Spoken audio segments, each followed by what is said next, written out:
Bumi ini sangat luas, terdiri dari daratan dan lautan yang membentang tak terkira. Pastinya masih ada di sana tempat-tempat yang masih misterius dan bahkan belum pernah terpecahkan tentang keberadaannya. Di video kali ini kita akan bahas tempat-tempat tersebut berdasarkan apa yang ada di dalam Al-Quran. Untuk itu, di video kali ini kita akan membahas tentang 5 tempat misterius dalam Al-Quran yang belum ditemukan.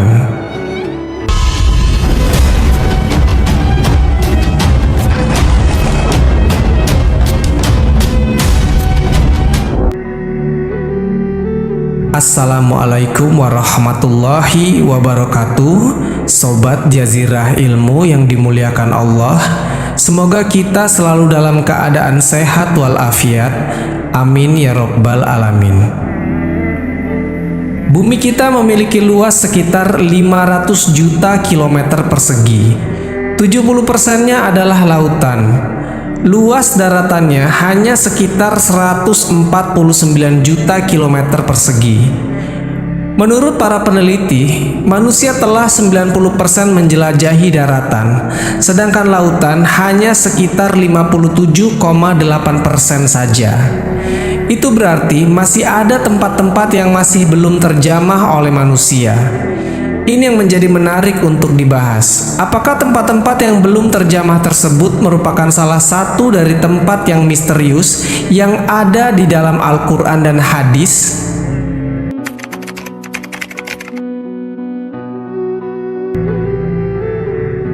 Banyak dari teman-teman yang sudah mengetahui tentang Dajjal. Di hadis dan Al-Quran disebutkan bahwasanya Dajjal merupakan salah satu dari 10 tanda datangnya kiamat kubro. Jika Dajjal telah muncul, maka dunia saat itu telah diambang kehancuran besar.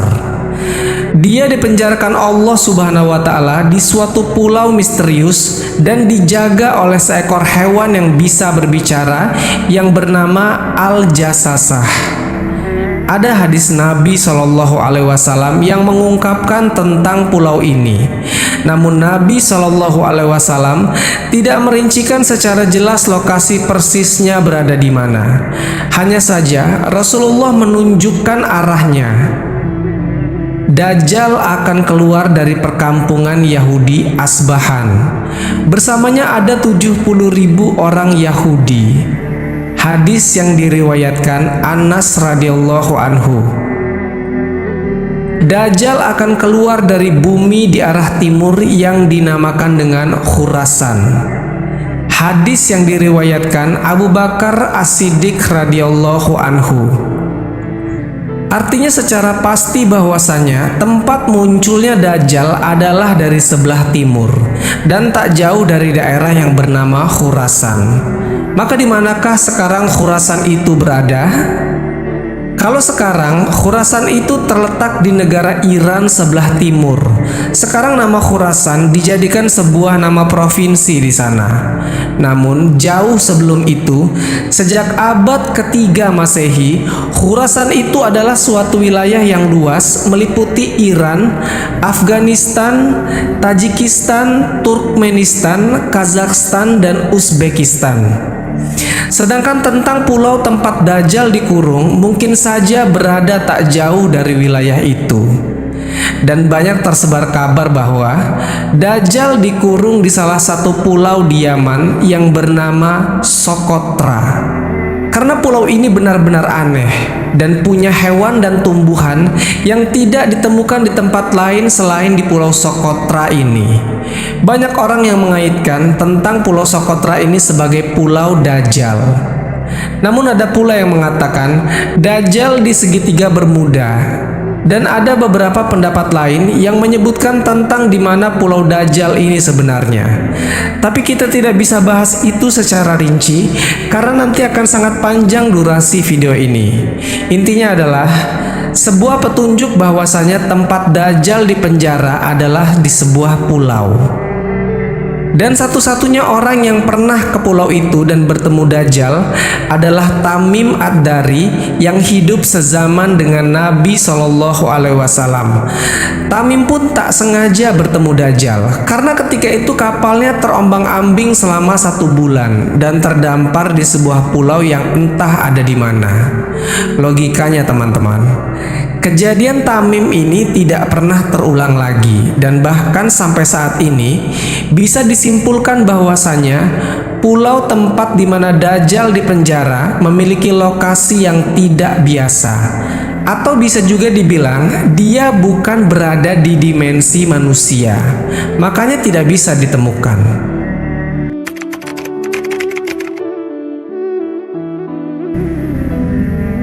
Teman-temanku seiman, Ainul Hayat merupakan sebuah telaga atau sebuah tempat yang memiliki mata air yang kalau airnya diminum maka orang itu tidak akan mati sampai hari kiamat kecuali dia memohon kepada Allah Subhanahu wa Ta'ala untuk dimatikan.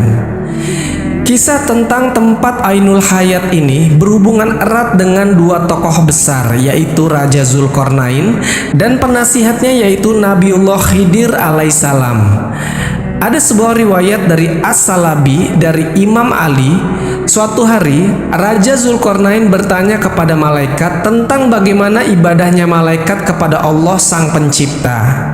Kemudian malaikat pun memberitahu kepada Zulkarnain bahwasanya ada malaikat yang sejak dia diciptakan dia selalu sujud dan tak pernah mengangkat kepalanya untuk selamanya, karena dia tidak mau menyia-nyiakan waktu untuk selalu beribadah kepada Tuhannya. Maka Zulkarnain yang mendengar penuturan dari malaikat itu, dia menjadi tertarik. Sebab Zulkarnain ingin hidup abadi supaya dia bisa lebih lama beribadah kepada Allah Subhanahu wa Ta'ala. Lalu dicarilah telaga itu oleh Zulkarnain dan Khidir alaihissalam beserta dengan pasukan kerajaannya.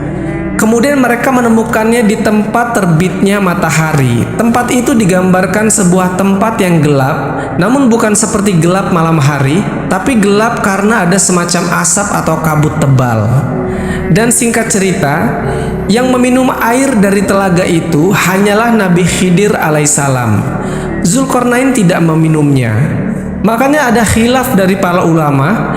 Ada yang mengatakan bahwasanya Nabi Khidir masih hidup sampai hari ini. Tapi ada juga yang mengatakan Nabi Khidir sudah wafat. Kemudian pada abad ke-14 ada seorang penjelajah yang bernama Juan Ponce de Leon yang diutus oleh seorang raja yang bernama Raja Ferdinand. Ponce de Leon ditugaskan dalam memimpin ekspedisi pencarian mata air keabadian atau dalam Islamnya disebut dengan Ainul Hayat. Tapi sampai akhir hayatnya, Ponce de Leon tidak menemukannya. Dia tewas karena dipanah oleh suku pedalaman dari India. Artinya teman-teman, tempat ini masih misterius sampai hari ini. Bayangkan saja, jika tempat ini sudah benar-benar ditemukan, pastilah orang-orang di seluruh dunia akan meminumnya dan tak akan lagi takut akan kematian. Allah Subhanahu wa Ta'ala memberikan apa yang kita butuhkan dan bukan apa yang kita inginkan.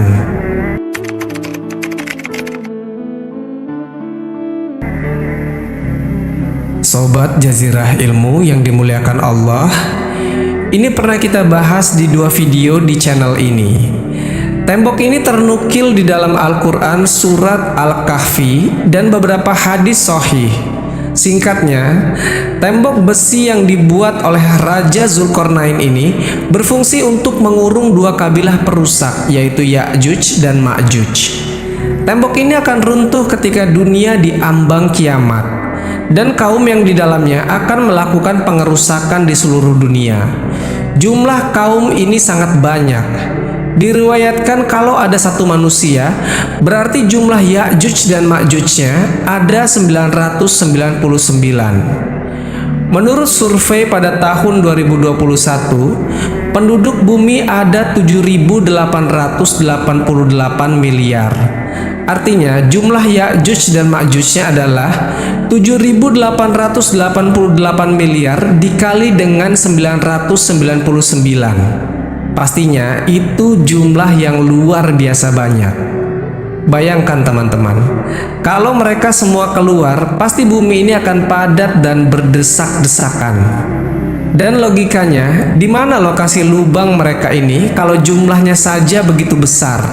Dan mustahil kalau itu hanya ada di sebuah pulau. Untuk jumlah sebanyak itu dibutuhkan minimal sebuah benua yang sangat luas. Dan jawaban yang paling masuk akal adalah tembok Zulkarnain bisa saja ada di dimensi lain, atau memang sengaja Allah Subhanahu wa Ta'ala tutupi atau dibedakan dengan dunia manusia.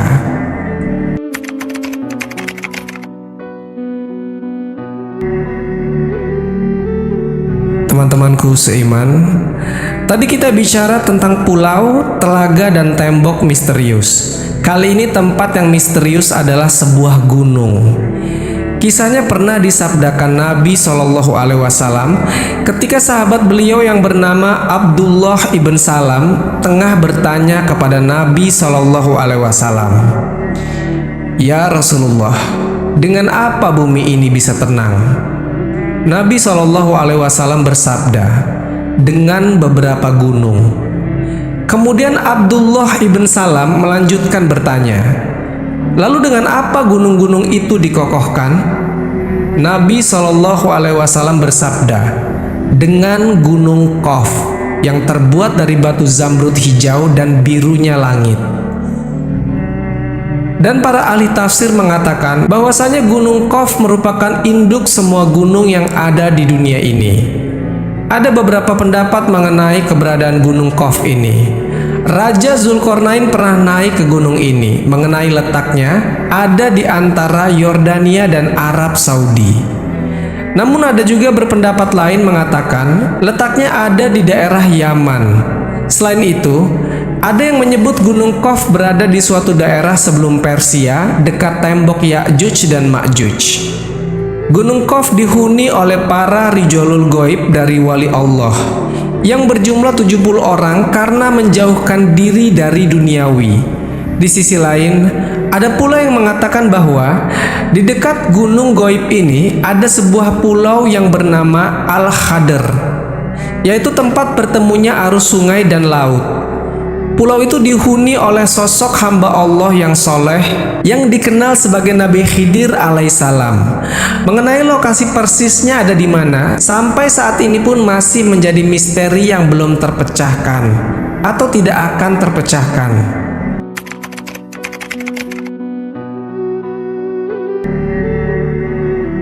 Kalau dinilai dari sisi kekayaan, mungkin sultan-sultan dari Indonesia tidak ada apa-apanya jika dibandingkan dengan Raja Sulaiman. Nabi atau Raja Sulaiman adalah sosok orang terkaya sebenarnya.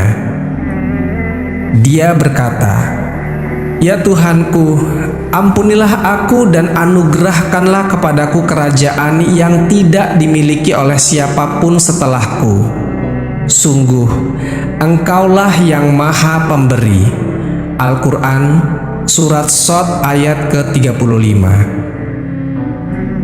Dikatakan kepadanya, "Masuklah ke dalam istana." Maka tatkala dia melihat lantai istana itu, dikiranya kolam air yang besar, dan disingkapkannya kedua betisnya. Berkatalah Sulaiman, "Sesungguhnya ia adalah istana licin terbuat dari kaca." Berkatalah Balkis, "Ya Tuhanku, sesungguhnya aku telah berbuat zalim terhadap diriku dan aku berserah diri bersama Sulaiman kepada Allah, Tuhan semesta alam." Al-Quran Surat An-Naml ayat ke-44.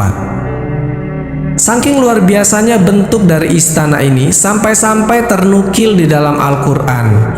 Menurut beberapa para ahli sejarah, istana megah Sulaiman dibangun oleh manusia dan bangsa jin. Makanya, istana dari Nabi Sulaiman ini istimewa. Tidak bisa jika dibandingkan dengan bangunan-bangunan modern seperti sekarang ini. Istana Nabi Sulaiman disebut dengan Solomon Temple atau Kuil Sulaiman. Hal ini sesuai dengan literatur bangsa Yahudi. Istana Nabi Sulaiman alaihissalam sekarang sudah tidak ada lagi alias sudah runtuh. Yang tersisa hanyalah tembok sebelah barat dari bagian kuil. Bagi orang Yahudi, bangunan ini dinamai Kuil Wailing Wall atau tembok ratapan. Nah, selama pemerintahan Hizkia, perluasan tembok ini dilakukan sampai ke arah barat, yang sekarang kita kenal dengan nama Kota Lama Yerusalem. Pada tahun 2005, seorang arkeolog bernama Eilat Mazar menemukan sisa-sisa peninggalan kerajaan Nabi Sulaiman. Dia menemukan situs pintu gerbang dengan lengkungan setinggi 18 meter yang dinamakan struktur batu melangkah. Maka karena ditemukan benda-benda itu, mereka melakukan penggalian besar-besaran sampai ke Masjidil Aqsa, yang akhirnya memicu kemarahan umat muslim di seluruh dunia karena ditakutkan sebab dari penggalian itu akan merubuhkan Masjidil Aqsa. Lalu 2 tahun kemudian di tahun 2007 ditemukan kembali reruntuhan bangunan yang mereka yakini sebagai reruntuhan kuil Nabi Sulaiman. Kuil itu berada di sebelah Masjidil Aqsa. Walaupun bangunan kuilnya sudah terlihat hancur, para ahli sejarah yakin kuil Nabi Sulaiman masih bisa diangkat untuk dilihat. Dan di lokasi yang sama ditemukan beberapa peninggalan-peninggalan seperti keramik dan perabotan yang terkubur selama ribuan tahun. Menurut mereka, penemuan ini dianggap penting untuk mengetahui peradaban dan kemajuan yang telah dicapai manusia di masa Nabi Sulaiman dan Nabi Daud alaihissalam. Kuil atau istana Nabi Sulaiman ini, teman-teman, merupakan lambang dan simbol kekuatan serta sebagai bentuk pengakuan atas bangsa Yahudi kepada dunia, sehingga sangat berguna bagi kaum Yahudi. Ya, pada intinya mereka mau mencari kuil Sulaiman dengan cara menghancurkan Masjidil Aqsa yang merupakan salah satu tempat yang dimuliakan Nabi kita. Wallahu a'lam bishawab.